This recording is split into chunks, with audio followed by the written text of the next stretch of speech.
మూడో విడత గ్రామ పంచాయతీ ఎన్నికల సందర్భంగా ఆదిలాబాద్ జిల్లా బోధ్లో ఎన్నికలు జరుగుతున్నాయి. అయితే ఓటర్లను ప్రభావితం చేసేందుకు కొందరు సర్పంచ్ అభ్యర్థులు డబ్బులు పంచుతూ ఓటర్లను ప్రలోభ పెడుతున్నారు. బోధ్లో సర్పంచ్ అభ్యర్థి అనుచరులు ఇద్దరు 500 రూపాయలు అభ్యర్థి బ్యాలెట్ పేపర్ నమూనాను ఇచ్చి ఓటు వేయమని అడుగుతున్నారని ఓ మహిళ స్థానిక పోలీస్ స్టేషన్లో ఫిర్యాదు చేసింది.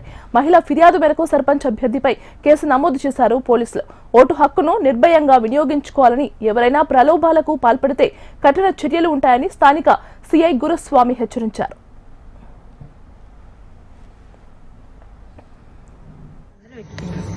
మా గ్రామము బోతు, జిల్లా ఆదిలాబాద్ మండల కేంద్రం టౌన్ నుంచి పోలీస్ స్టేషన్ నుంచి మాట్లాడుతున్నాను.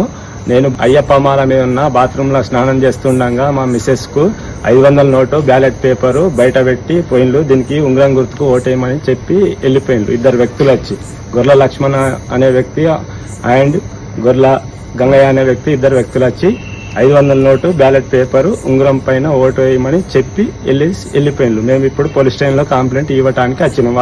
వాళ్ళ పైన తగిన చర్యలు తీసుకోమని చెప్పడానికి వచ్చినాం పోలీస్ స్టేషన్.